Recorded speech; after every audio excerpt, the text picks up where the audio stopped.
Well, good afternoon, everyone, and welcome to the regular council meeting of July 13th, 2026. We have two individuals that will be online today. We have Councillor Idris, and we also have Councillor Nesbitt, and hopefully they will be on the screen there very shortly. Okay, there they are. So we'll call the meeting to order at 4:31. And you have the agenda before you. Are there any items to add or delete to the agenda? Mr. Chair, if administration could request that we added an item 9E, advice from officials as a closed session. Okay. So under 9, we'll add E, advice from officials, section 29 of the Access to Information Act. All those in favor of accepting the agenda as amended? Okay, we have the... Mayor, if I just may, I don't think there was a motion made before you took the vote there. Move by Councillor Johnson that the agenda be adopted. All those in favor? Okay, you've got the minutes of the regular council meeting, June 22nd, 2026. Has everybody had an opportunity to review them? Any questions? Okay, seeing none, it's been moved by Councillor Phillipson that the minutes from the regular council meeting held June 22nd, 2026 be approved. All those in favor? Carried. Any business arising out of the minutes? Okay, seeing none.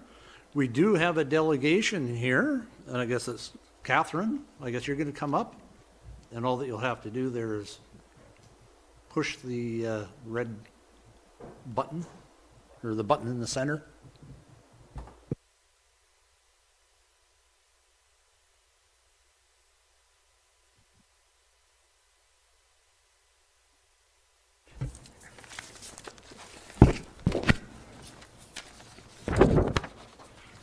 Just get myself organized here.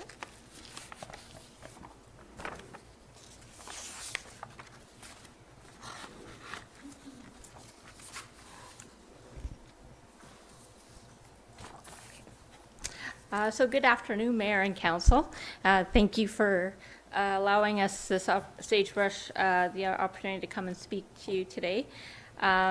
So I'm here as president of the Sagebrush Arts Society to discuss the future of the medium. It's actually known around town as the Art Barn. You ask the local students that have been using it, and they say, "Where's class?" And they say it's at the Art Barn. So they all know where that is. So Sagebrush Arts Society endeavors to promote awareness and visual art appreciation for the area's many artists and its patrons. The nonprofit society is dedicated to preserving, educating, and serving the needs of artists and the art community. We are watercolorists, acrylic and oil painters, photographers, sculptors, printmakers, mosaic artists, bookmakers, textile artists, wood carvers, metal sculptors, potters, and digital artists. Our local artists have gone on to become regional, provincial, and national award winners. Just as a side note, we did have, I believe, 6 members that were recently winners at the Southern Alberta Summer Games. The Society has been located at the Medium since January of 2023. Currently, Sagebrush Arts Society has a month-to-month rental agreement. Our agreement with the city gives the Society use of a meeting room in the building where we currently hold a weekly art night and a monthly photography workshop that are open to the public. In exchange for use of the meeting space, Sagebrush conducts regular cleaning of the hall, groundskeeping, which includes mowing the lawn and shoveling the snow, and agreed to complete an art installation at the front of the building. The art installation was completed in March of 2025 and presented to the Arts and Culture Board. It is still awaiting approval from the city for installation in the front raised flower bed. The 15-foot paintbrush and paint tube are currently on the grounds near the east door entrance of the building. Sagebrush also presented to the city's Recreation Department a proposal in September of 2025, prior to the last municipal election, where we requested use of the full building on an ongoing basis, as the meeting room space is too small for larger workshops and community events. This brings us to today's decision on the future of the medium. It is our request for the mayor and council to grant the Sagebrush Arts Society full use of the medium building for the purpose of increasing community involvement. By holding weekly after-school youth art programs, monthly workshops, and bi-monthly guest speakers, this will improve the quality of life of our community and embrace diversity and inclusion that is multi-generational. The City of Brooks has already invested time and funds to renovating the medium, to make it ready for art displays, and to promote arts and culture in the area. Sagebrush would like to build on that initiative and make the medium a place not only to celebrate our local artists, but to showcase our local talent to tourists visiting in the Newell region. I thank the mayor and the council for their time and consideration. In the time remaining, I would be happy to go over our local organizations Sagebrush has partnered with in our community, or be open to any questions that you may have. Okay, thank you very much, Catherine. Are there any questions? Councillor Phillipson. Hi, Catherine. Hi. Thank you for that. I've been in the building, and it's a nice building. You could do lots of stuff in there. My question is about that you're a society, and we as council have not discussed selling that building. But if let's say we would sell it, would you be interested in buying it so you could have the full building, do more activities, and as a society maybe do fundraising? Has that ever been discussed? It has been discussed. However, at this time, Sagebrush is not in a position to purchase that building and to maintain probably the tax costs of that. We do currently maintain the building as far as inside and the landscaping outside, and so right now we would be looking at either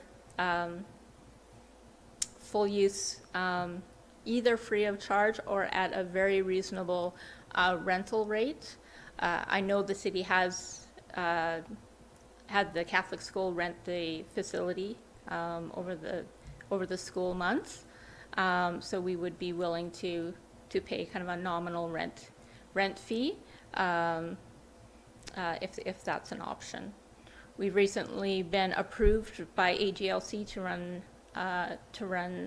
volunteering at casinos, which was a big success for us because that gives us an influx of cash every 18 months. So that would allow us to pay some sort of rent if that's a requirement. Councillor Johnson. Thank you. I have a couple questions. How many people are currently in your society? Like, how many club members do you have? So we currently have 15 full-time members. Most of our activities are open to the public, so we do have just general public that come into, like we have our open project night or art night every Wednesday. And we get new people stopping in every week working on various projects. So that was my next question. Sorry, I have a couple of questions. Sorry, Mayor. How many people roughly every week are going to your drop-ins? It varies from just a handful of regulars. It depends on what's going on in the world. But it varies from a handful of people to about 15. So, but on average, do you have an average of, if you would say? I would say that on average, we probably have about 11 that come weekly. 11? Okay, and then Yes. one more question. If we were to, allow you to continue to rent the space, what about major repairs to the facility or anything like that? What would your expectations be on that? And if that's not something that you could do, would there be a potential for you to utilize space at another city-owned facility? So as far as the repairs go, as it's a city-owned building, the city would be responsible for those repairs. Currently, the biggest danger to that building, as you know, there's asbestos in the roof, so that's a concern. But in the wintertime, is the pipes freezing? So we actually, as a club, regularly monitor that almost daily to ensure that the doors in the washrooms are left open, because quite often when the school's in there, the kids, they just leave the doors closed, so the air's not circulating. So we ensure that. So the best we can do is help accommodate as prevention.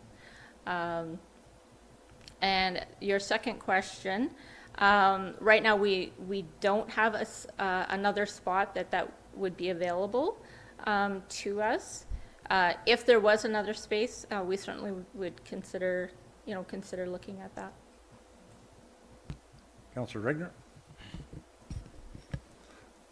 When you talk about paying rent, do you guys have access to grants that could help cover that? And what do you see as kind of a budget number for what you could spend? We do have access to grants. As we are a nonprofit, that's one benefit that we have is there are a number of grants that we can apply for. We haven't previously applied for any of those that would directly for where our accommodation is, just because that has not been required. But as we're hoping to basically to grow our offering, that's something that we would look at. As far as numbers go, we have budgeted that we could pay up to around $500 a month for that. I'm just looking at it from the fact that it's a city-owned facility. We already own it. Our only cost would be to run it, so utilities. Would that be something that you would entertain to cover the utilities for the year? I think with the rent would be considered going towards that. I know currently it costs roughly $15,000 to maintain that building. That right now the city is covering that. We wouldn't be in a position currently to pay the $500 as well as assist with the cost of utilities. No, I'm saying that just overall, you cover the cost of the utilities. Don't worry about anything else. But you say it's $15,000 a year. Like, I'm kind of surprised that that building's in that much disrepair that you got to monitor frozen pipes. We need to address that on its own. So I think the city's going to address. I think they have. We'll speak on the maintenance of that. I sat on Arts, Culture, Heritage board for 5+ years, and there was never a line item for the building for maintenance, which was part of the challenge. Any maintenance or upkeep that we requested, there was never money put aside for Okay, that building. we'll put that one aside. Yeah. However, getting back to my question on the utilities, if the city were to do something and just say your contribution as a society, you get the utility bill in your name and you pay it, would that be something you could see I as think potential? we certainly could work with our numbers and probably make that a possibility, yes. Okay, thank you. Councillor Falkenberg? Hello. You just mentioned when you started speaking about students. Were you referring to your drop-in classes?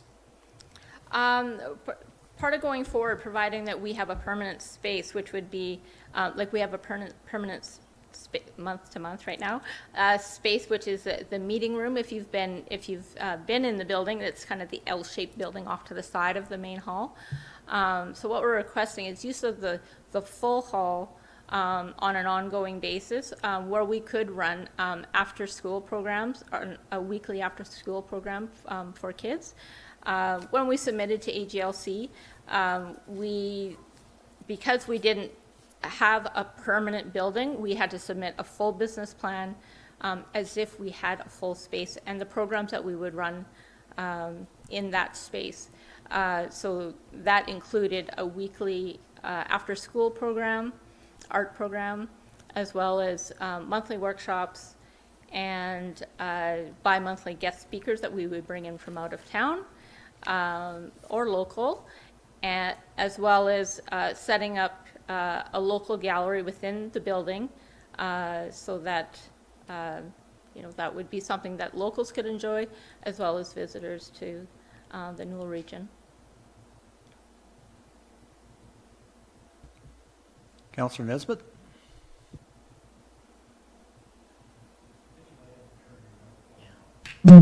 So through the chair to our speaker, Catherine, so the one issue that was kind of in the past is the fact that you didn't have full use of the building due to the rental of the space to the school, and the school would come and go throughout the term, right? And so that did limit activities going on at that property. So you're suggesting now that the space be totally rented to the Sagebrush Arts and not be accommodating the schools if needed? Or would you work with the schools if they still needed space? I guess that would be my main question. Thank you.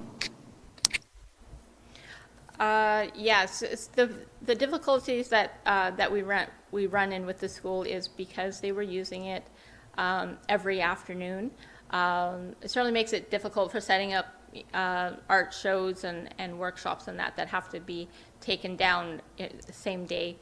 But we have managed to work with the schools originally when it was used for band. Band used it, and we worked around that schedule.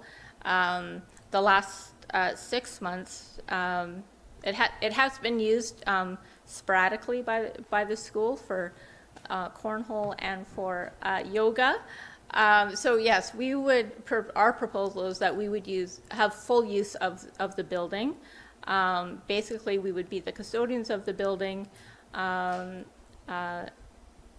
with a rental agreement, with the sole purpose of just expanding on the arts in the community. Are there any other questions?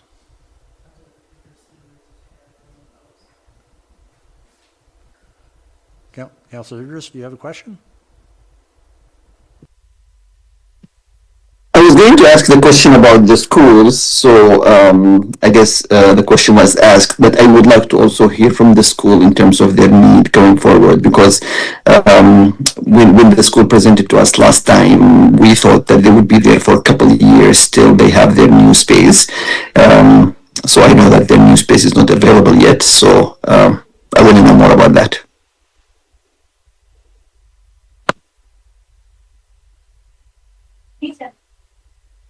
I guess I can't speak to the school what their requirements are, but possibly if there's we certainly can accommodate if need be with the school as far as sharing that main hall space and or maybe other accommodations can be made. Director Shanson?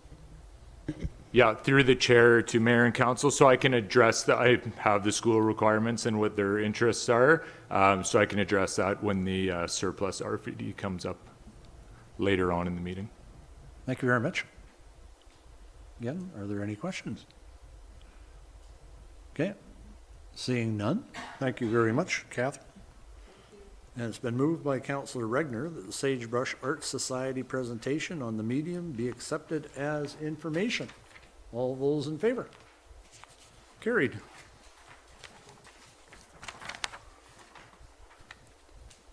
You have correspondence and information update from council conferences and/or workshops. And Council FCM conference report. Councillor Falkenberg, did you want to give a report, or is the report in the package good enough? Okay. Notes, committee, council committee. Go ahead. I wanted to say thanks to Chad for the FCM report. It's always good to see what other communities do and what we can learn from them. I wanted to just say a few things what I did since the end of June. I attended a Somali celebration at the JBS Center. There was music, dances, speeches, and food, and it was a wonderful afternoon. Then we had Canada Day, where we flipped, well, I didn't flip, Chad did the flipping, and my 2,000 and more hamburgers, and I was a well-organized day by volunteers and city staff.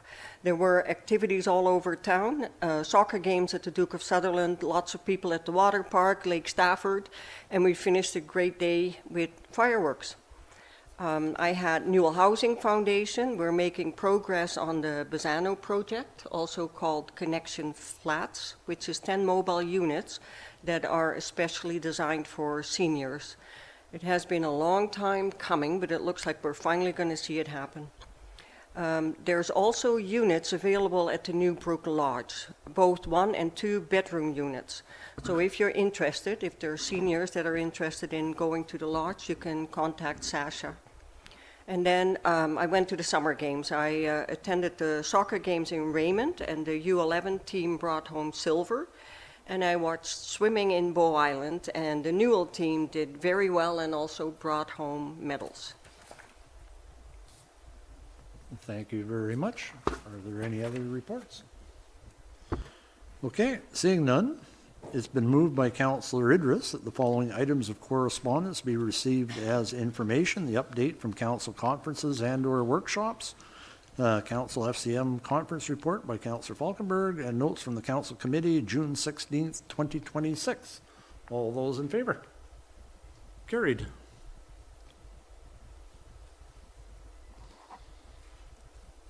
Okay, we'll move on to administrative reports. And the first report that we have is the Development and Building Permit Quarterly Report, and that will be...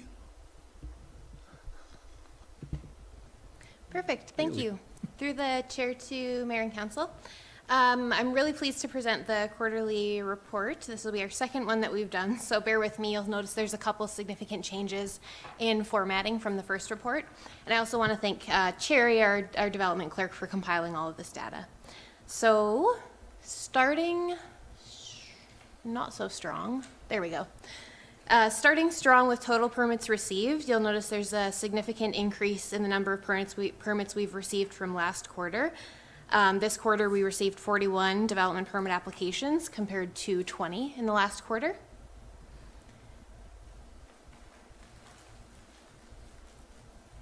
Okay, this is just a visual representation showing the different types of permits that we've received in the last quarter.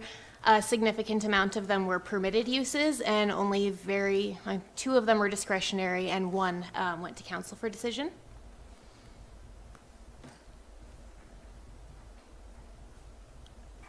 I think my clicker's working.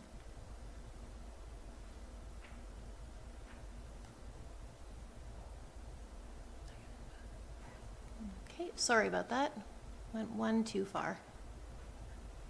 Okay, so in new residential construction, we've also broken down the different types of residential construction that we've seen. So we had 11 single detached dwellings approved in the last quarter, which is a pretty significant note. And I would say that of the 11 single detached dwellings approved in the last quarter, they weren't all just in one area. So some of them were in Uplands, some of them were on 16th Street. We had 2 on Meadowbrook, so that was really nice to see. We did have a bit of a decrease in the change of use applications, which is to be expected during construction season.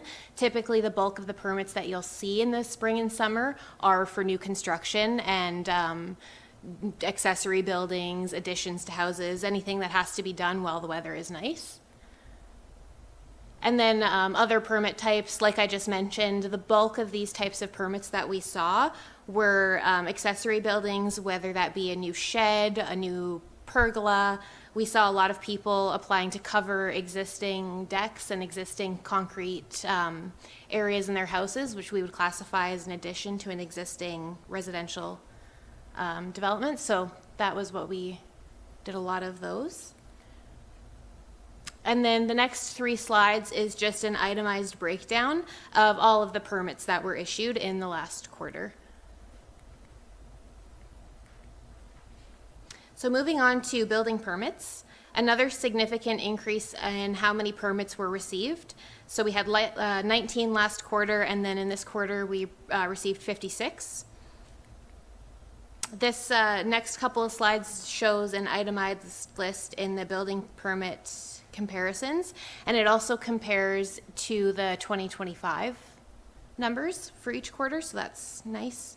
And I also wanted to note that these charts here, both in development and building permits, are posted in the middle of each month for the previous month publicly on our website. So if there's anybody watching that wants to keep up with what permits are being approved, we do have a page where we post all of these. Now we've got our estimated construction values, and this is a result of building permits that were issued. So what you'll notice is that June totals are not included as they're released by Superior Safety Codes mid-July. However, we did pick up the March totals that were missing from the last quarterly report. So those have been reported in this quarter. Next quarter we'll pick up June, and this is something that we will likely see depending on when the quarterly report is being given to council and whether or not those construction value totals have been released for the previous month. They've also been itemized this time to show the difference in new construction versus additions and renovations for existing builds, so that you can get an idea of how much of this is going to be new value added versus an existing renovation. So significant permits, not noted in the charts for development permits, was 2 8-plex applications. We received them in April and they were both denied. An appeal was filed for the denial of an 8-plex at 216 Center Street. The denial was then upheld by the Subdivision and Development Appeal Board, which means that the denial remains. There will not be an 8-plex developed on that lot. One thing I wanted to mention was the SDAB, or Subdivision and Development Appeal Board, is a body that is always available for every permit that we issue. So if we issue a development permit, there's a 21-day appeal period that follows that permit, and anybody has the right to submit an appeal for that permit. So it's a really good process, and we got to see it in action just in April, and I think everything went very smoothly. So. Well, I would also note that the significant approvals for single-family homes was a big thing this quarter. I think 11 is quite significant for just a couple of months. Another positive observation our department had is that because of the change to the land use bylaw to remove the Municipal Planning Commission, we increased our notification to affected and adjacent landowners. So instead of just notifying directly adjacent parcels, we've been sending out more letters than ever, notifying landowners within 100 meters of proposed developments where necessary, and it's been really good. I think we've heard a lot of really good feedback, and it's opened the door for more community consultation, which I think was the goal. So I would say a positive observation from the land use bylaw amendment. We finally got to see the results in the last quarter. That was all for my report, but I'd be happy to answer any questions. Councillor Phillipson? To Bailey, on First Street West, there was a change of use. I'm just curious what that was. It was from a minor retail establishment to a cafe.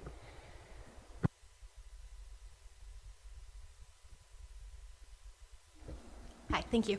So the one that you're referring to, the development permit was issued for a change of use, and I think it's the same building that had the Smash supplements in it.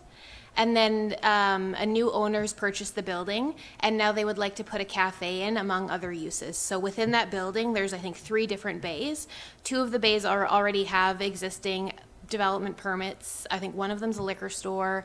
I think one of them is a bar and lounge, and then there's a cafe as well being proposed. So the development permit was issued for the cafe. However, the building permit has not yet been released. Okay, are there any other questions? Councillor Johnson?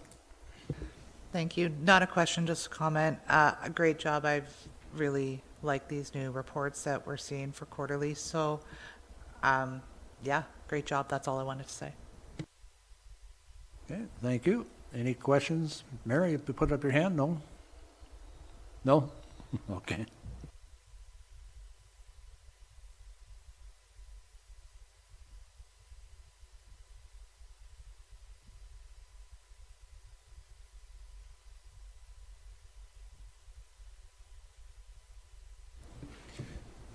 Mayor. Sorry, I hope I didn't hold that up. You accidentally turned off your microphone there, so for the folks who are listening, thank you. Okay. Moved by Councillor Nesbitt that the administrative report, development and building permit quarterly report be accepted as information. All those in favor? Carried. And we'll move on to business declaration of surplus land that will be presented by Director of Planning and Community Development, Director Tiffin. Thank you very much, Mr. Mayor. Through you to council. Before a municipal interest in land is disposed of, it's best practice for council to declare the land as surplus.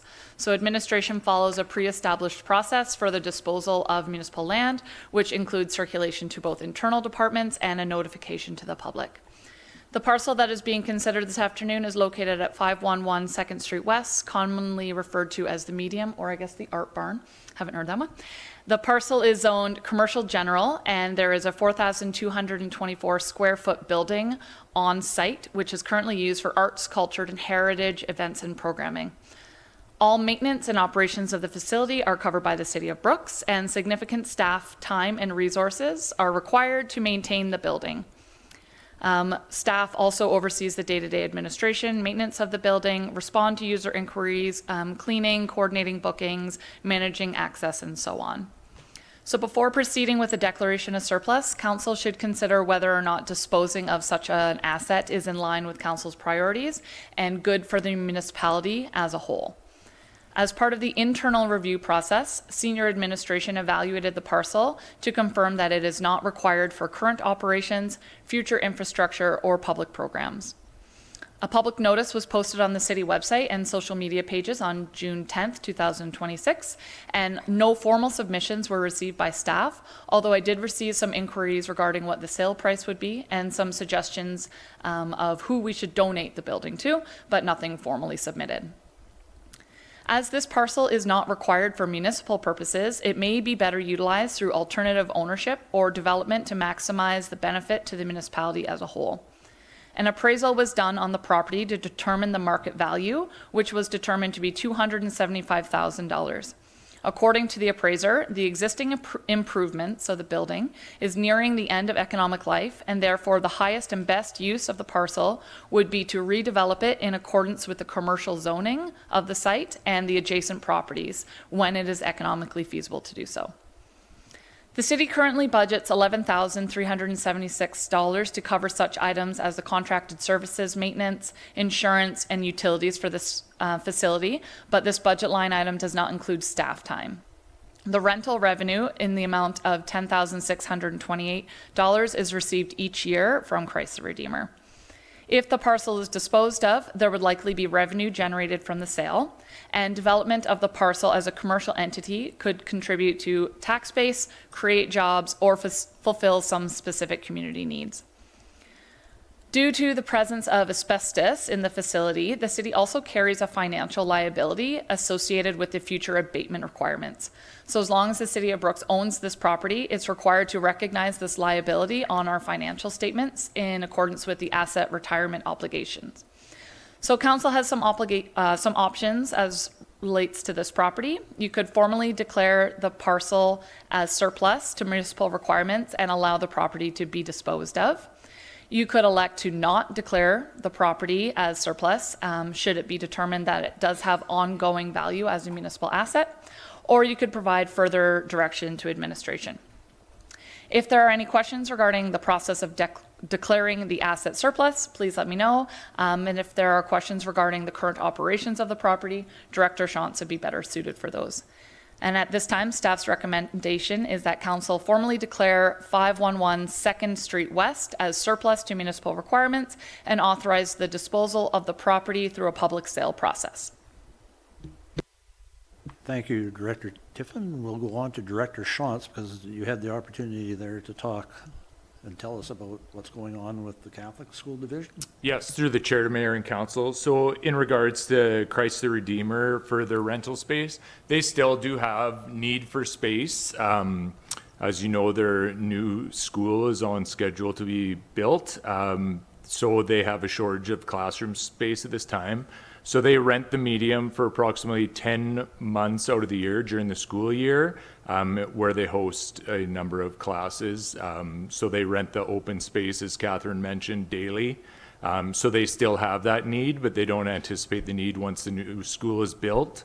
The city of Brooks actually, during discussions with Christ the Redeemer, floated out the possibility of them acquiring the building, which they, after consideration, declined very preliminary for the same reasons the city's trying to divest, the age of the building, the asbestos abatement if demolition were required, and those kind of things. Thank you very much. Councillor Johnson. I'll just throw this out to the directors and whoever wants to lob it. I have 4 questions. One, do we have somebody currently interested in purchasing this property? 2, would it not be beneficial to continue to rent it as long as it's kind of paying for itself? 3, kind of to the societies, perhaps use it as a teenage after-school drop-in or something for them to do. She mentioned arts. And 4, do we have a place for the society to go? And I don't want to sway anybody else's vote, but just a reminder, like, I understand the whole implication with the asbestos, but my understanding, somebody can correct me if I'm wrong, if you don't disturb it, it's not an issue because we do have other buildings that we've purchased or have in our inventory currently that also have asbestos. Thank you. Director Tiffin, you want to start, and we'll support you where required. Thank you. Through the chair to Councillor Johnson. I'll definitely start with number 1. We do not have anybody who's currently interested in purchasing the building, simply because we haven't listed it for public sale yet. We have yet to determine a sale price or to even publicly advertise that that is council's direction, because that direction hasn't been determined yet.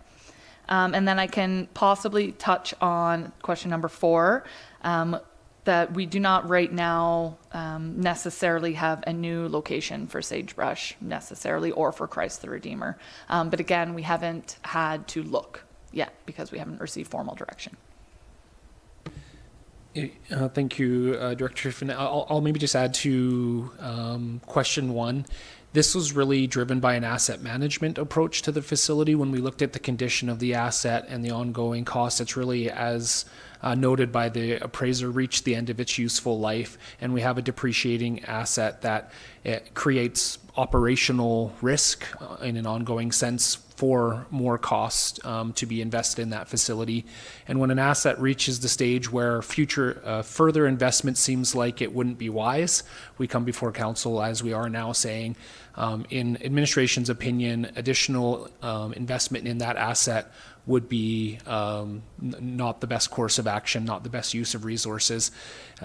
It is, as noted there, I do not believe it is covering its cost if you include the staff time and those other elements. Although it's not a huge amount of investment, there is some investment going into the facility. And if that property could be sold into the private sector and generate some commercial development, that the overall outcome would be favorable to the community. And to touch on the place for the Art Society, I also want to be clear that a vote today doesn't mean tomorrow the doors close on the facility. It just gives us the ability to go through that process. One of the elements of that process would be ensuring we work with our current tenants in any sale process to give them appropriate amounts of time to consider what their next options are and work with them, seeing as how they're both, in particular the Art Society, a community interest group, to ensure that they have opportunities to find new places to fulfill their program. So I just want to make the timing of that clear, that we would certainly be working with those groups in that manner. I think the third question was about perhaps some kind of teen drop-in center or something of that nature. Yeah, so just to clarify, I had written my questions down just reading before I had actually heard from the speaker, and I thought, we were talking about in town about how we want to bring stuff back and we want to make sure that there's activities here. And I don't want to lose an opportunity with the Sagebrush Society where, that's why I asked 11 to 15 people every week are going and having an opportunity to do something that's productive and, good for our community. I don't know if I agree with calling it surplus until we have something figured out for society and the school as well in place. I think that we have to have that in place maybe. Thank you through the chair to Councillor Johnson and your colleagues. I think one of the assessments that has also been made as we discuss this as an administrative team is that there are clearly community needs that are at play here, and that monetizing that property through sale, we would be better taking those proceeds and working to meet those programming needs with those proceeds than trying to meet them in the current condition of that asset. This is in certainly no way a comment on the need for spaces and the need for programs in our community. We absolutely need those spaces. We're just not, we feel that it is a poor investment to continue to try to meet those needs here rather than to pursue other means to meet them. Councillor Falkenberg? Through the chair to CAO Mike Dercott. How much are we currently getting in rent from the Catholic School Board? I believe it's just over $10,000 annually. So still below what it's costing us. That's correct. I personally really like the idea of what Sagebrush offers our community. I like the area of our community that they do this. It's very central. My biggest concern is A, we're not collecting enough rent to pay for the facility, and B, the potential future problems. We're speaking about plumbing, the amount of money we'd have to invest in that building. So anyways, that's all I have to say. Thank you. Councillor Regner? I question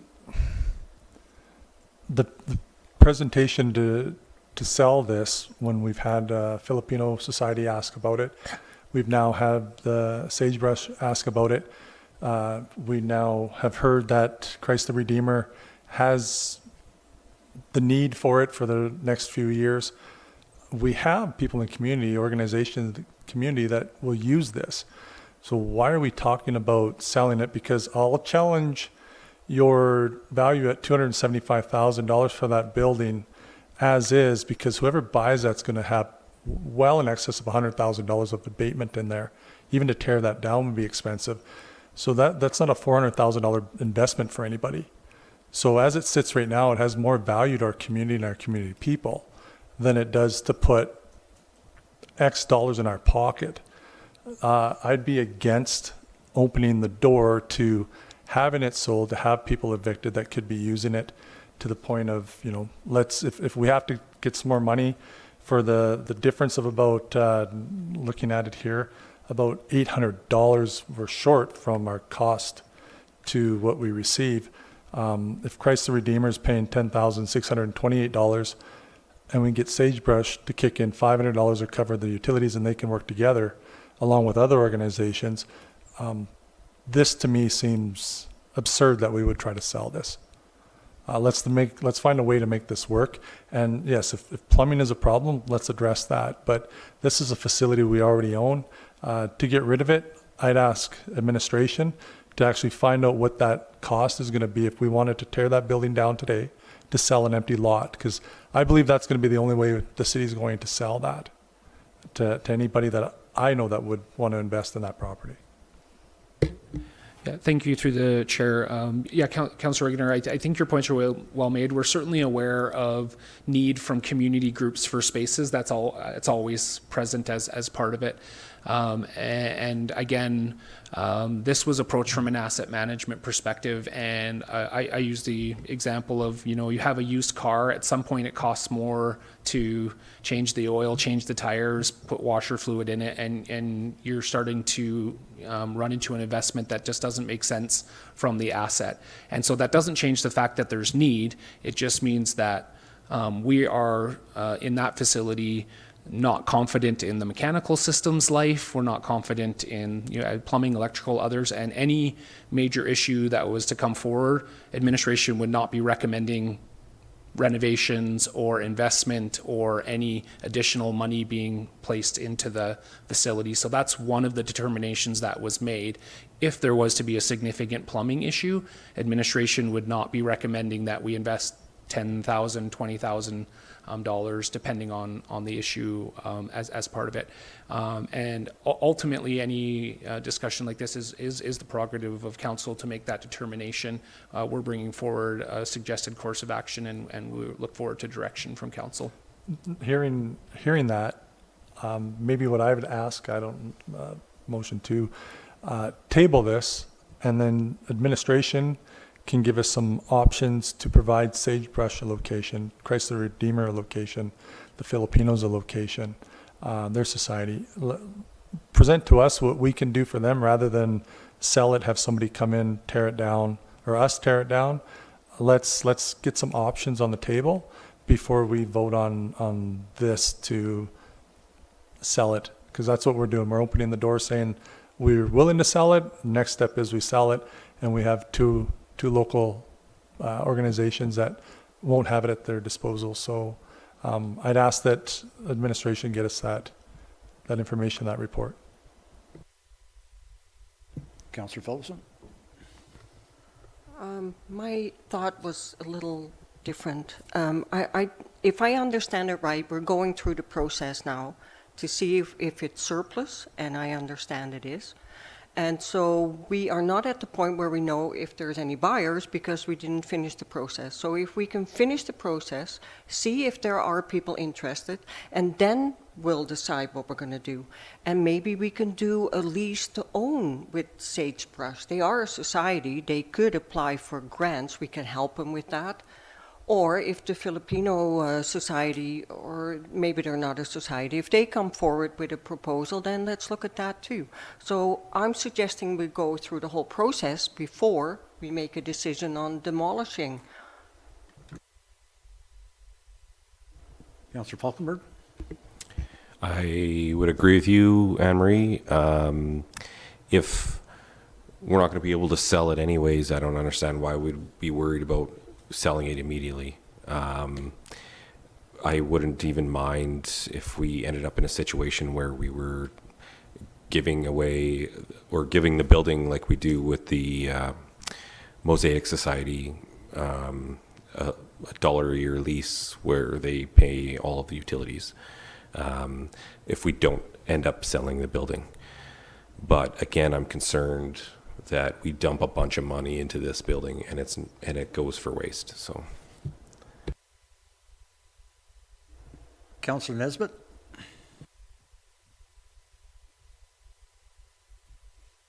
Yes, I appreciate the comments being made on this proposal review, and we do need to continue to support the Chrysler Redeemer. I think that's very important until they get their school up and running. But have they been utilizing it the way that they suggested they were going to? That I don't know, because there were a few. It was used initially for classes, but is it going to continue to be used for classes? There's some questions there. I like the idea of possibly turning it over to, say, Sagebrush Arts and having them maintain it for, rent it for $1 a year and doing the bookings and everything else that is currently being done by city staff, and that costs us if our city staff are involved. The hands of the Sagebrush Arts Group have been really limited due to the fact that they didn't have access to when things were being scheduled. So for them to even set up something like an art gallery, which would be a really unique thing for our community, they couldn't do that because the school was going to be in there, and how can they protect the items that were going to be up on the walls and displayed? It would be interesting also, I think I'd be appreciative if I could find out the cost of what the city is suggesting the problem with the piping is. What am I thinking? The plumbing. If there is a cost that they've already got suggested, if we could maybe have some information on that as well. I don't want to see this sold at this point. I think it has good value to the people that are utilizing it, and let's just continue to review. Thank you. Councilor Regis, did I see you have a hand up? My thought on the building comes first from the idea that we do need a community space in our community. Yes, we have the JBS, and yes, some people use that for different things, but it has been identified long time ago that we miss what could be a community hall, a community space in our community. But that being said, yes, we are now giving it to the school for use. In other groups have been looking into it. We have received the proposal one time from another community group. I want to look into that as a maybe some sort of like not a bid, but some sort of, let's listen to different community groups. Now we have heard from two, basically. Let's listen from the different community groups that would like to do something with this building, and then make a decision. As for this, the idea of declaring it surplus, like I understand, we need that declaration to actually even be able to understand what kind of interest is out there. So I'm not sure how I feel about that. I want to know more about the community groups that would like to use it, and then make a decision based on that. Councilor Johnson? I don't know if it's appropriate now or if I have to wait for the motion on the floor, but I would like to make an amendment to this. Can I put a fourth option together for us to vote on?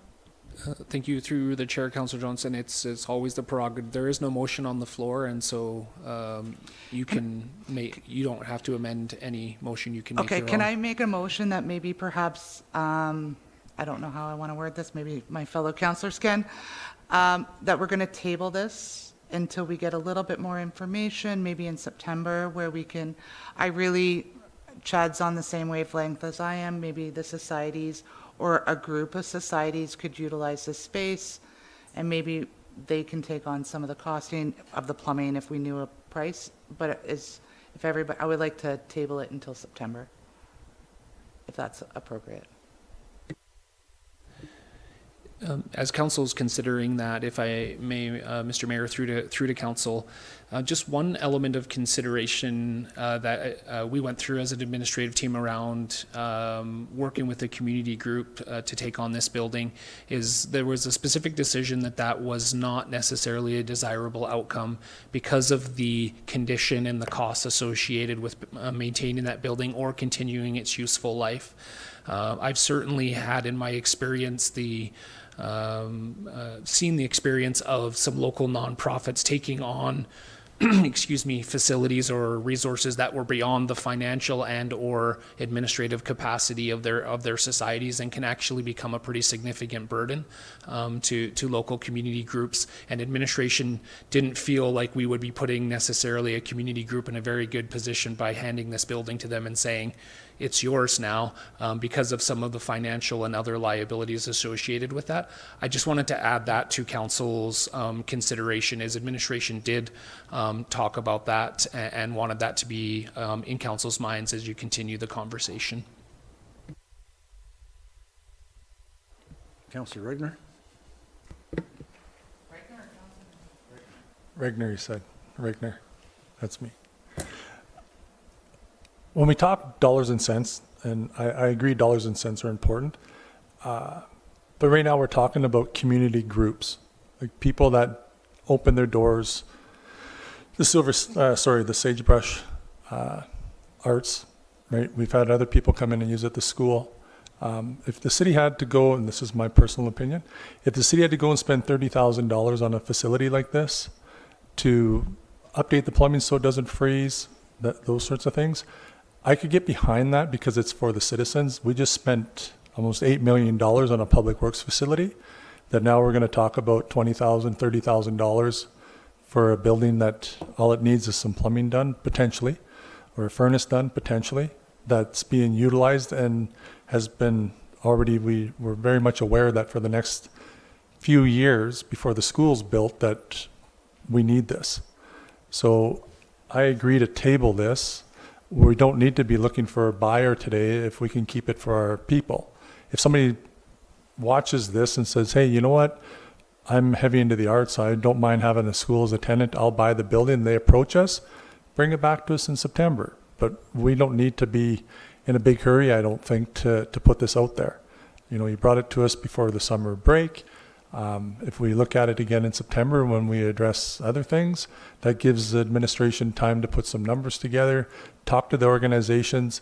It looks to me like the school pays about $900 a month. Is that a going rate for what we're doing? That room in the JBS, would they be paying the same as that? Those are questions I'd have as a business owner. You know, if we can capitalize on somebody paying the utilities, that's more money in our pocket. If they're willing to take the bookings for it, that's less staff time.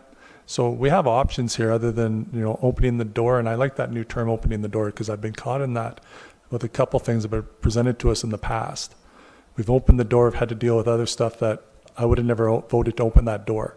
So right now, I'd like to make a motion, if possible, to table this until September, give you guys the opportunity to put some information together, some numbers together, and talk to the organizations.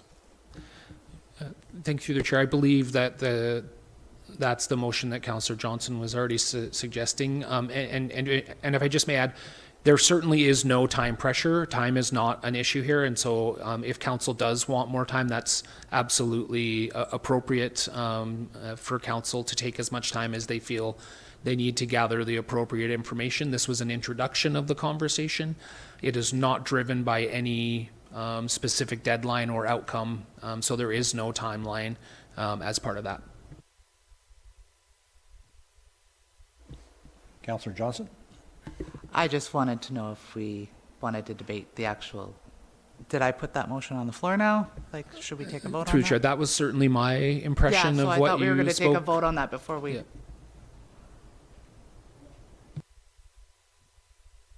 And if I may just to articulate the understanding administratively of the motion is that this would be brought back in September for consideration with some additional information.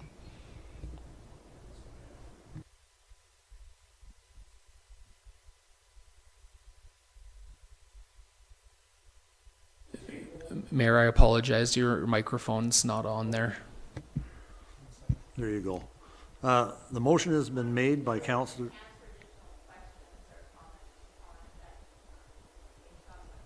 Well, we'll just get the tabling of this motion, and then if you want to make a comment afterwards.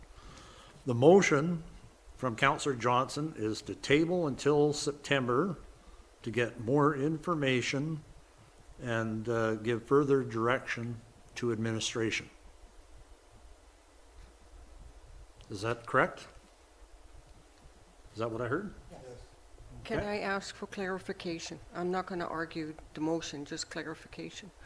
What is the additional information that we requesting staff to find for us?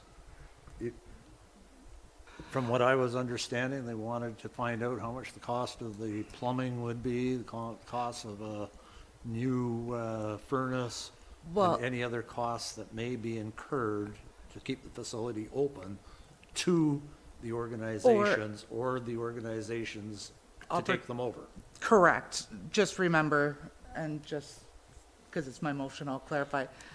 We set a precedent in December, October, whatever that vote was, on the mosaic, so I want to be consistent with that consideration. So I don't know if we've given that equal consideration, so I just want us to take a step back, look at the building, look at the opportunity there, and make sure that we're making the right decision before moving forward.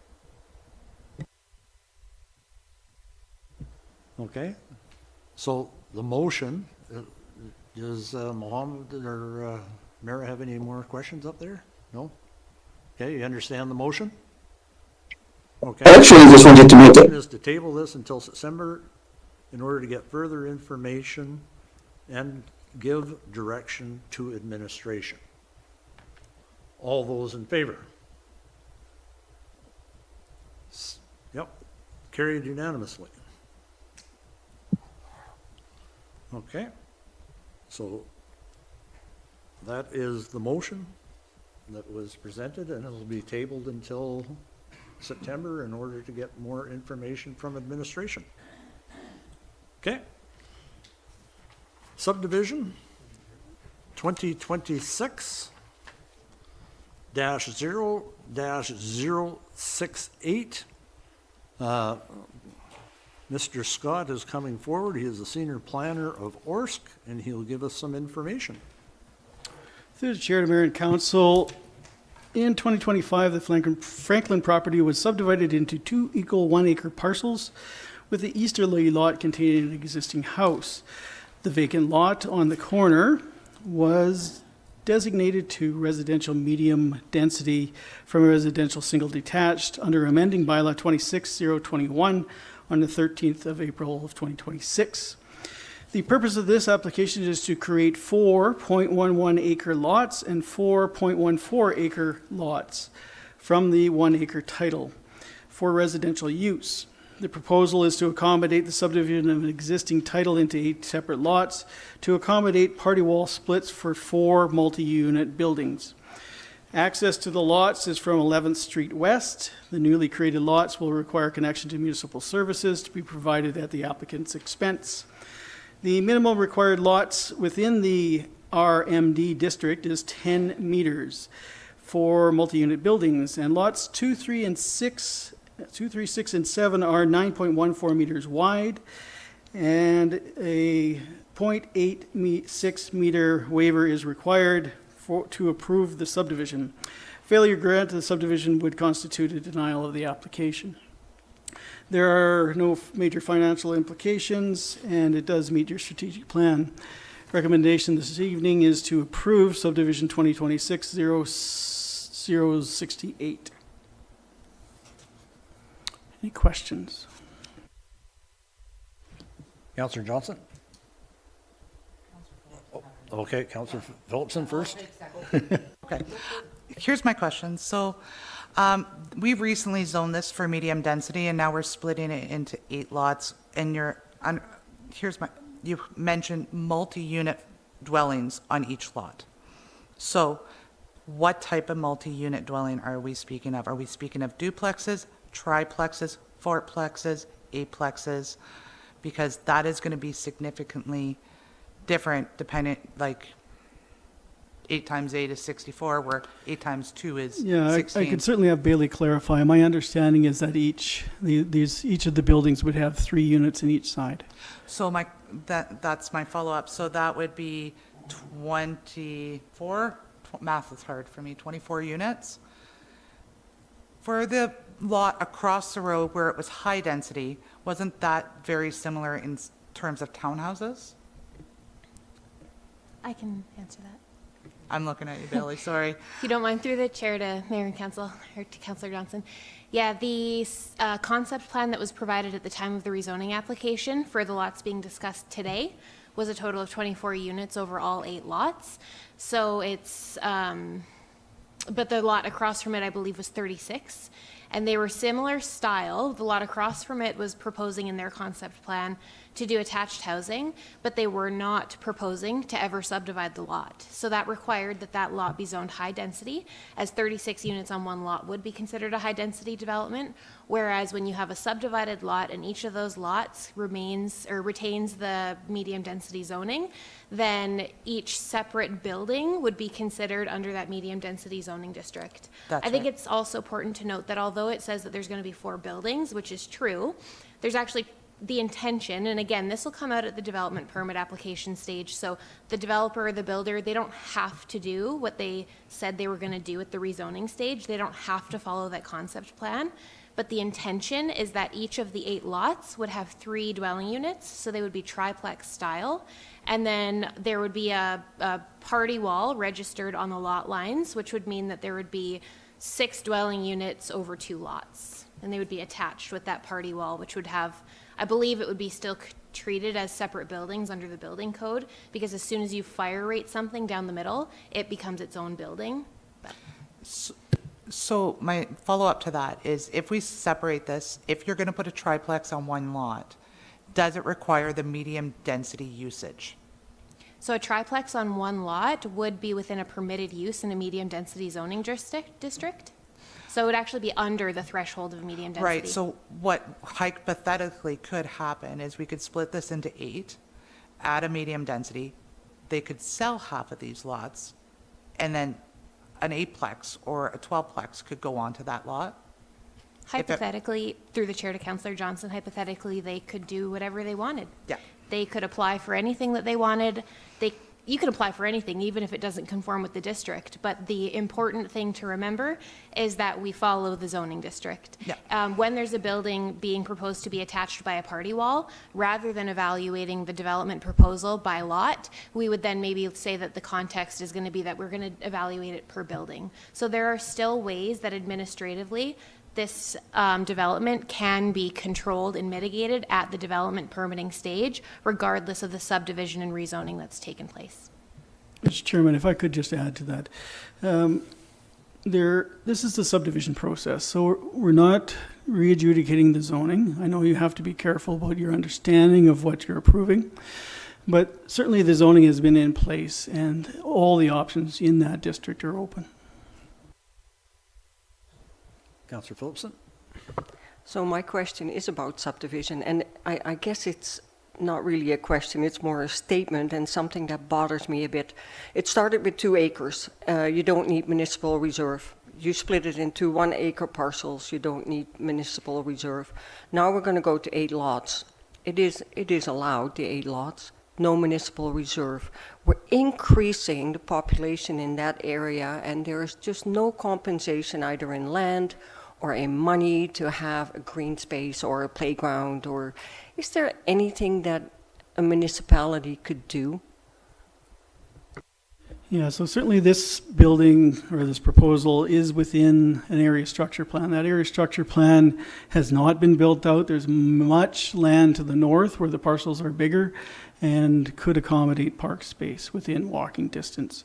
We did identify that to the south there is, within a reasonable distance, school, etc.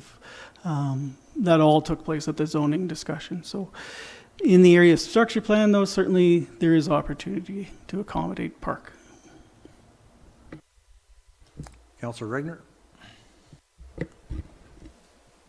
So not too long ago, we took this from single family to low density or medium density and high density across the road. And this goes back to my opening the door comment. We had citizens that lived in the surrounding areas come in. They were talking about some of the concerns, and they were told they couldn't discuss it because it was us rezoning. That was it. There was no concerns. We weren't going to listen to a bunch of that, which I thought was odd. But now we're asking to put in exactly what the citizens were against. Along Castles Road, those are all independent acreages, which ideally we would have wanted this to be an independent acreage as well to conform with what we have. But now we're going to take and we're going to add all this housing, all the traffic. My understanding was right now, like the drainage on the road, having our sewer facility, our ability to draw away from there, was that not a concern back then?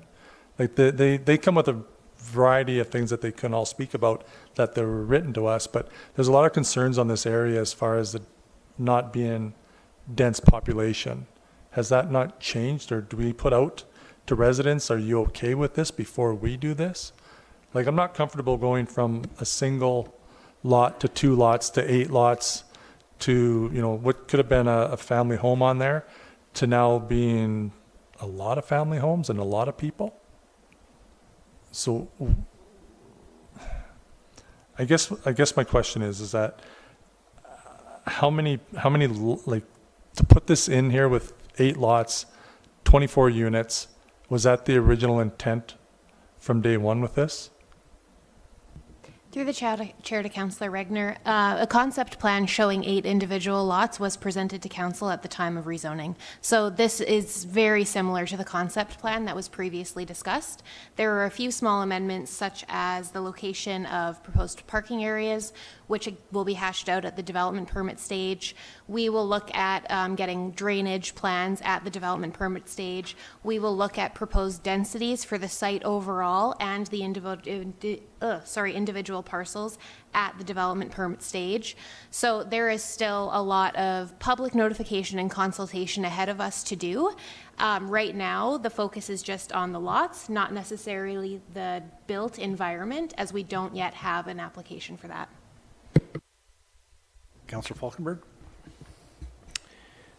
Through the chair to whoever wants to answer, but first I'll just mention that we voted in favor of changing this to medium density. This is not a surprise.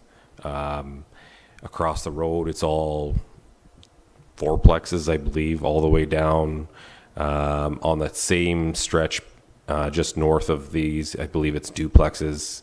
Yes, there are acreages to the east, but this is not out of the range of what's common in the area. So I do understand it's going to increase the amount of people living there, but again, we discussed that. I was confused by looking at all this, but like this is, just to go over this again, this is very similar to what we saw when we agreed to this being medium density. Like, this isn't different. It just looks different because there's 8 lots, correct? Yes, and certainly the subdivision is to separate on party walls. And that maybe wasn't as clear when the zoning was going through, that there was a subdivision along a party wall. But certainly the applicant has not changed his desire for the density of number of units on the acreage from the time of the zoning. The one thing I did want to correct, Bailey said that the development to take care of the drainage. The drainage will be as a condition number 5 on the subdivision, just to be clear.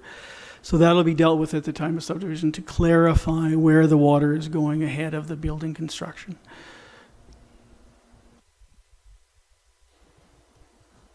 Councillor Johnson? I think my issue with this, and I'm going to ask a question, so maybe it will, can we have them build and then separate this into 8 separate lots?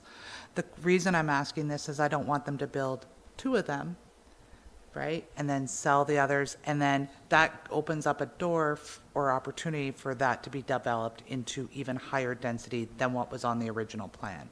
So I want to know if we can build and then separate. If I may, through the chair, the entitlement of density exists in the zoning, no matter what we do. So that is not something that changes with ownership.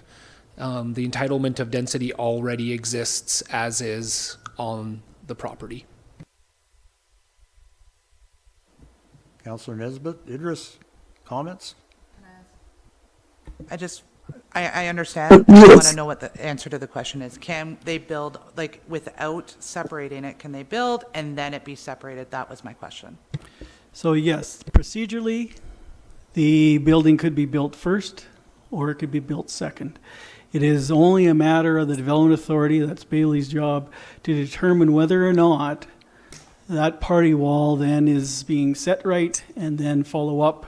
If it's already built, easier to subdivide. If it's not built, then they have to come back through and make sure that the surveyor markers meet the party wall. So it's really an either or. I think in the end, you, as indicated by the CAO, the density doesn't change. Go ahead, Bailey. Sorry, through the chair to mayor and council. One thing I wanted to point out just on Councillor Johnson's question is although the technical answer is yes, it's really a no. They can't build what's being proposed to be built in this concept plan, because if they don't subdivide the lots and they apply for a development permit on a single lot, the medium density zoning limits a permitted use at 4 dwelling units total across the entire lot. So no, they can't do this without subdividing first. Okay. Councillor Regis, Councillor Nesbitt, go ahead. Well, it's a good question. With the party wall, does that impact the idea of or the ability to do secondary suites? The party wall would have very little to do with the secondary suites. It's a separate application. In this case, secondary suites are not part of the proposal as the density has been set by individual units. Thank you. I guess my Councillor Nesbitt? I guess I just have one comment, and that is, I have a concern about the density that could be proposed for these for these different for these lots, and to push off that we are going to say, well, in another part of the development we'll have them build the green space. I think there is some responsibility by everybody developing in a quadrant to have some component of whether it's a funding component or something that goes towards a specific development for kids to play on. Because in the way they're proposing this, there will be no room for these kids to play. They're right on a busy street, and they'll be on two very busy streets if this develops out the way they're talking. And also, as far as the streetscape, the houses to their east are beautiful homes all along that strip. And it was always, I think, in the development stage way back in when, was the idea that that same type of home would be built in 1 acre lots possibly, but just continue that development going further to further enhance our community. So I'm sorry, that's all I've got to say today at this point. Wasn't really crazy about the development, but there we go. Yeah, so once again, it seems like we're readjudicating the zoning. The zoning is in place. Now, from the point of view of amenity space, the land use bylaw does require that the applicant provide on-site amenity space, and that process goes through Bailey.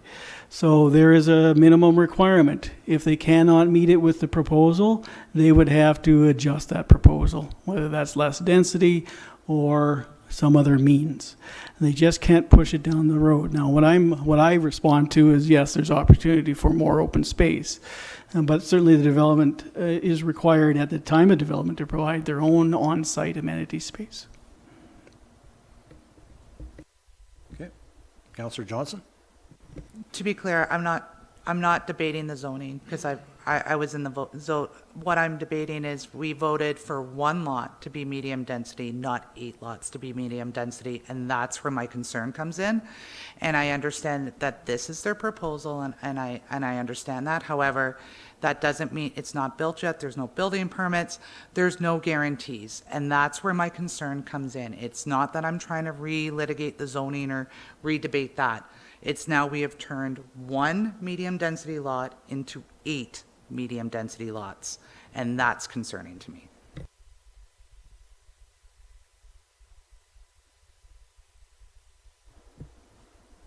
Councillor Falkenberg? I agree. As we went through with the 8-plexes trying to be built on a street full of single-family homes, you can't just build anything you want on any lot. So it doesn't matter if there's 8 lots or 4 lots. If they start building these and leave, let's say, 2 lots, you can't build 12 units on each lot. So I don't see it making a difference. Okay. Any further comments? Gavin?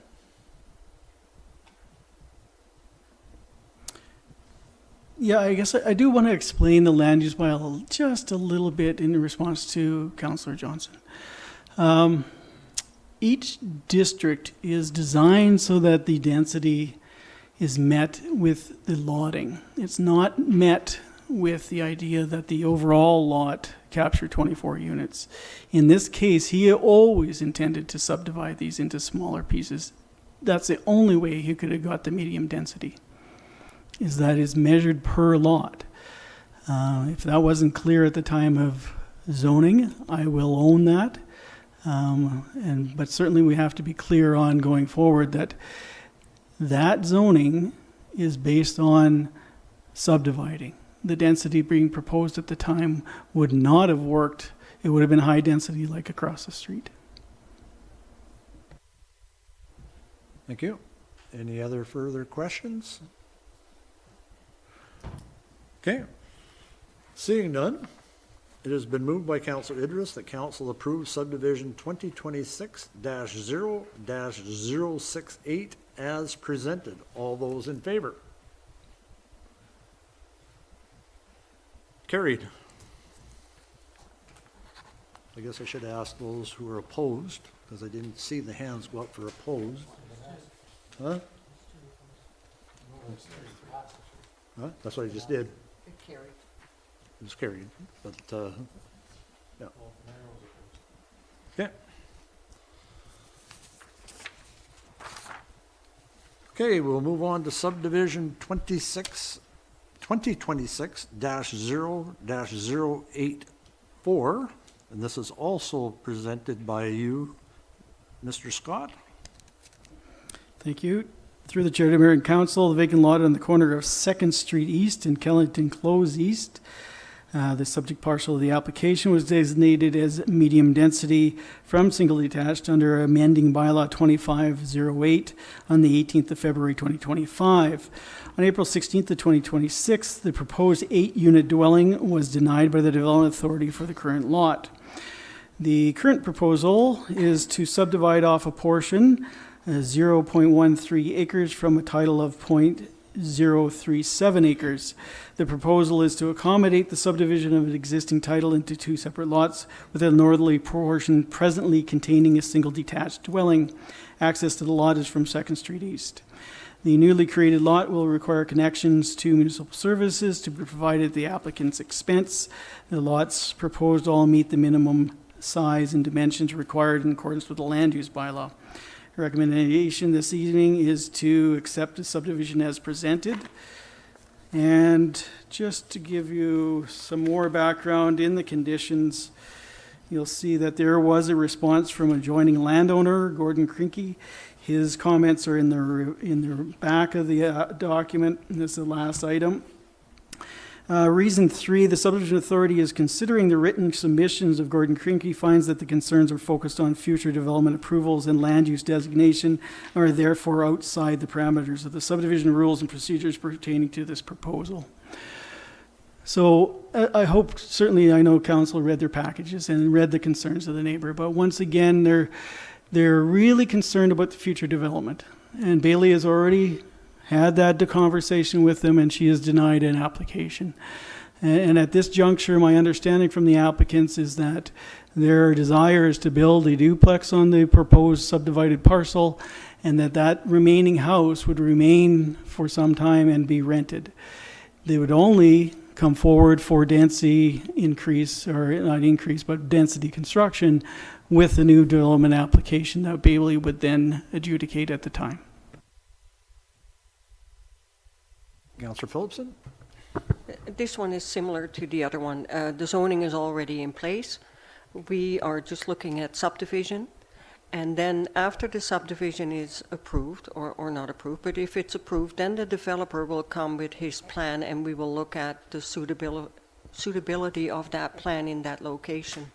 So I'm okay with this. Okay, any further questions? Councillor Idris or Councillor Nesbitt? Okay. This Okay. Seeing none, it has been moved by Councillor Regner that or Councillor Phillipson, that the council approves subdivision 2026-0-084 as presented. All those in favor? We're not not seeing Counselor Idris. It's been moved by Counselor Phillipson that council approves subdivision 2026-0, it is, -084 as presented. All those in favor? 3. Okay, the motion has been defeated. Through the chair to the mayor and council, to deny an application for subdivision, you must have reasons. I need those reasons now. Counselor Regner? That neighborhood is down from Willowbrook Estates that has, I think, 97 units. Everywhere else in that community, streets adjacent, perpendicular, there's no duplexes except one street over, I think. So it's a residential, single-family dwelling neighborhood. Myself, I would like to see that continue. We're not looking at infill to have duplexes, eightplexes, that sort of thing. New construction someplace in the neighborhood that has that, I can understand, but I don't think we should be building eightplexes in the middle of what is a single-family dwelling neighborhoods. So quite clearly, an eightplex is not being built. What you are describing is a readjudication of the density. And that's not a valid reason to turn down a subdivision. I would caution you that at appeal, this likely gets overturned. So I need a rational planning reason based on subdivision that this be denied. So is there anything wrong with the dimensions of the lot? Is there something wrong with the drainage of the site that needs a condition? Is there something that is particular to the layout of the property that would affect somebody? It seems like we're doing the same thing, that we're looking at density and we're looking at development. Counselor Johnson? Thank you. I am denying it because I think that the .052 is too small for a subdivision. I think that that's not an appropriate, when you look at the other lots, it's not in comparison with the other lots, especially if there is I know we're not supposed to consider it, but if they're proposing a duplex, if you look at the lot size, they're not similar. So if I may translate, your reason then would be, if the rest of council agrees, that the proposed lot is not in keeping with the lots in the general area, and that's your reason, I guess. My reason is, if they're going to split the lot in half, I would be more open to this. Yeah, in that case, they would also require a demolition of the current house.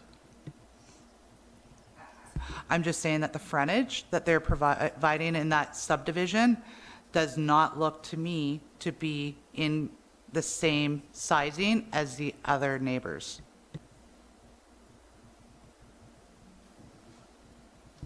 Counselor Nesbitt, you had your hand up? I was just going to suggest the same thing. I think that we have a size there that isn't going to accommodate a duplex. And I just feel that we want to keep the line. I know that you kind of said that we shouldn't talk about the look of the community, but it is important that we keep, I think, certain areas looking the way they do. And the traffic density on that road out in front of as you come out of the Callington Close is a very busy corner. And to add that much more traffic by adding more accommodations, I think we're going to see some real struggles there, and I just would rather not have that for that area. Thank you. You want to say anything? No, I think I've captured your reason. I will have that written up, and then it'll come to the mayor for signature. Okay. So it has been defeated by council.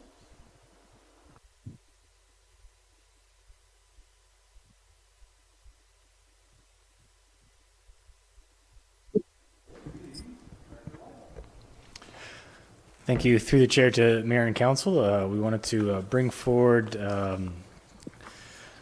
this information item for council's consideration.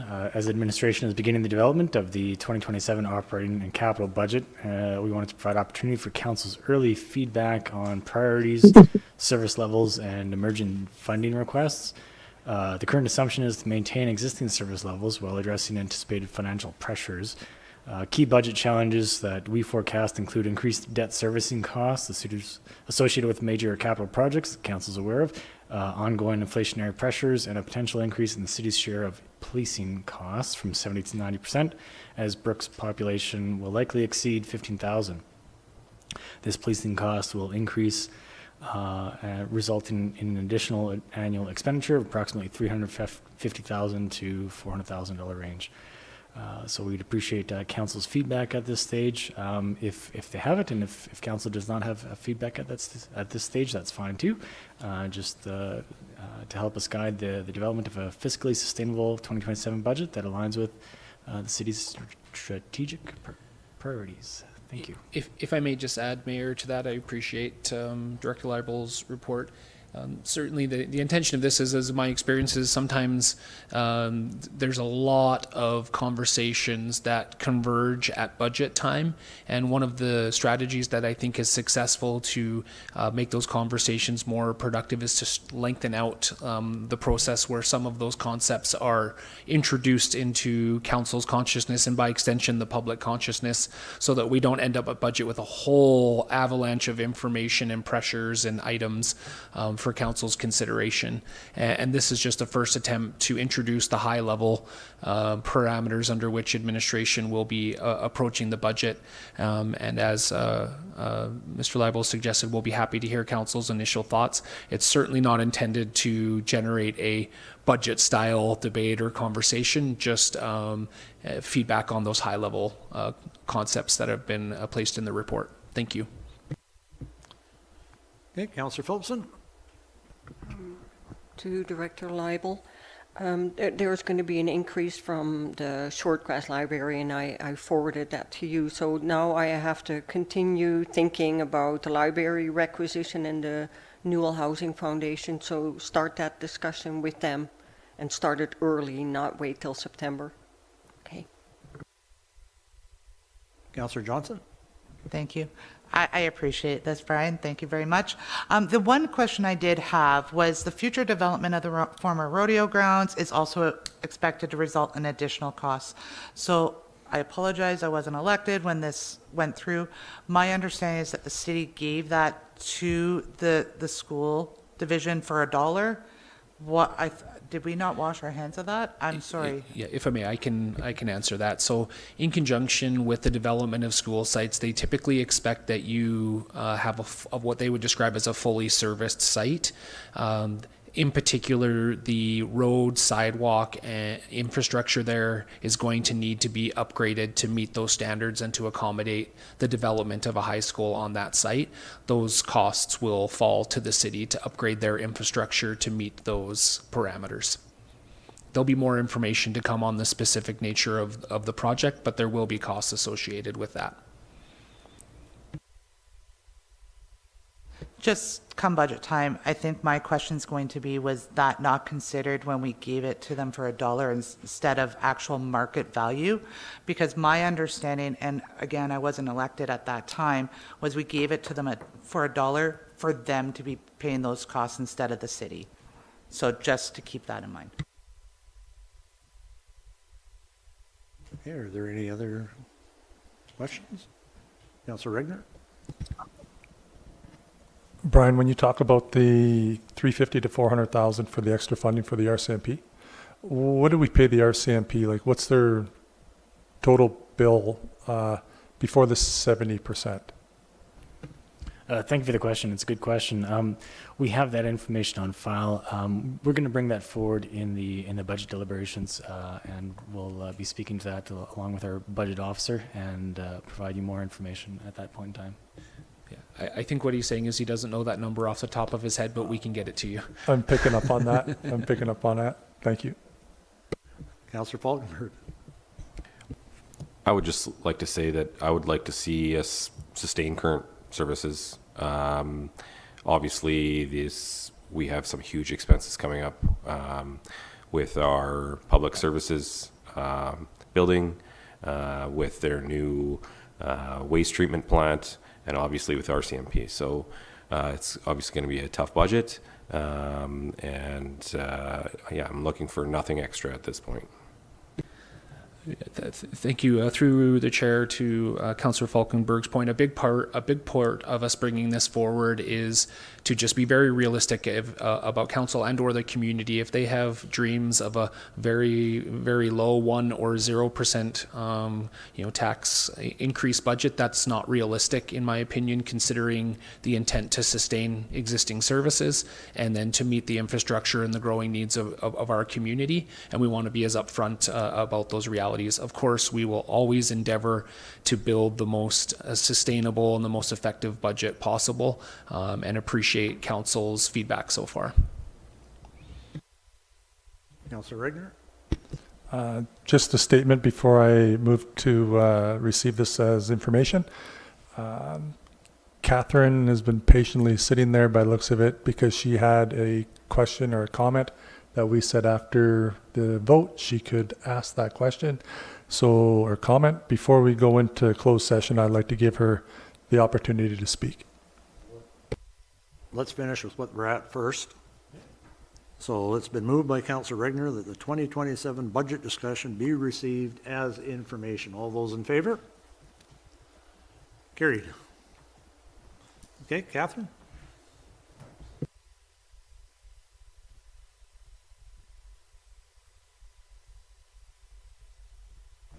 Thank you again for the opportunity to speak.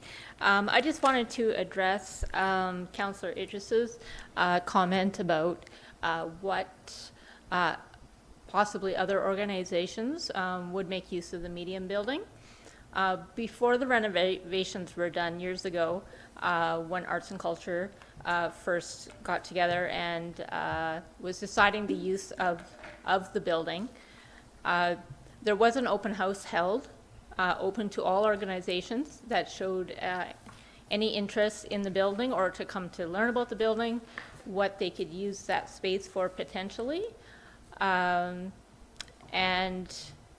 it was found that it wasn't suitable for a lot of those organizations. Ultimately, it was decided that it would best be used for arts and culture, and the renovations that were done at the time at the city's expense was to turn it into a place primarily to use as art gallery, and where cultural events could be held. So we certainly would look at holding cultural events there as well, but the primary use of it would be as an art gallery for our local artists, as well as having local workshops and speakers and events that are open to the general public. That was all. Okay, thank you very much. And now, what we will do is move into closed session. It has been moved by Councillor Nesbitt. The council close the meeting to the public for agenda 9A, B, C, D, and E, as per section 19 and as per section 29 and 22. And we'll do that at 6:08.